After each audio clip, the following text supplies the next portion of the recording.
pleasantly surprised to see some evidence of it. Hello, I'm Amy Zaley with the Jerusalem Connection Red Alert Report for September 21. You may remember last fall in November, the Jerusalem Connection participated in a protest organized by Stop Jew Hate outside the UN's D.C. office, UNWRA's office space, regarding the use of taxpayer funds in curriculum used in the Palestinian Authority that overtly calls for violence against Jews and the destruction of Israel. This event was populated by a variety of Jewish and Christian groups who seek to advocate for Israel's existence and combat anti-Semitism and anti-Zionism. Well, not only is the nature of that curricula finally being admitted to by U.S. leadership as needing to be reviewed, it's calling for its official examination. You see, the U.S. already has laws on its books that U.S. funds cannot be used by the UN or anyone else to fund messaging that calls for anti-Semitism, and by default, anti-Zionism. The issue of these topics in U.S. curricula is already under examination and protest by a variety of organizations. But let's concentrate on the UN for a moment. The House Foreign Affairs Committee, to whom the purse strings are attached, is finally and unanimously calling for a bill to be passed by the entire House to examine the books used in the sponsored UN Relief and Works Agency for Palestinian Refugees in the Near East, UNWRA.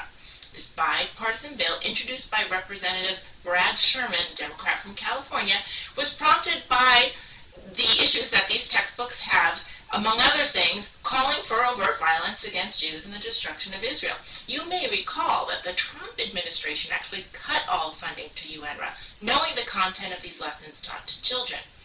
But this funding cut aligned with current legislation. But then, in January, after our protest, the Biden administration announced $99 million of funding back to UNWRA. Andrew Bernard reported on this in a September 16th article published in the Algerminer. Brad Sherman introduced this legislation because of the textbooks that he found in the Palestinian Authority and cites specifically that they, quote, include graphics portraying violence against Israeli soldiers, positive portrayals of individuals who have committed attacks against citizens of Israel, and reference to Palestinian efforts to target Zionists, unquote. Sherman goes on to note, quote, for decades, the United States, the American people have been the top donor to Palestinian people, including the Palestinian Authority and UNWRA.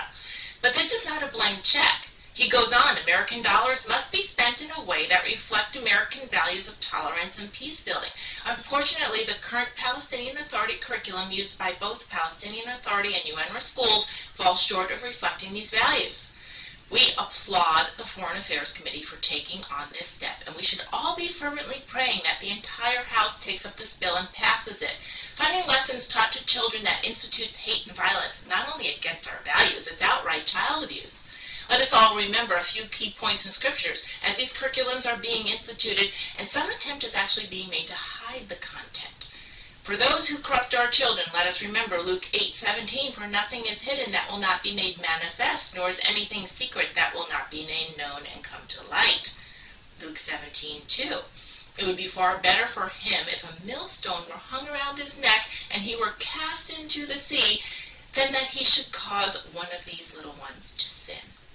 Again, please keep our leadership in your prayers that they will seek truth and find justice and ensure every action is taken to prevent the child abuse that results from this curricula, as well as the poison it facilitates into the culture as anti-Semitism is cultivated in the schools.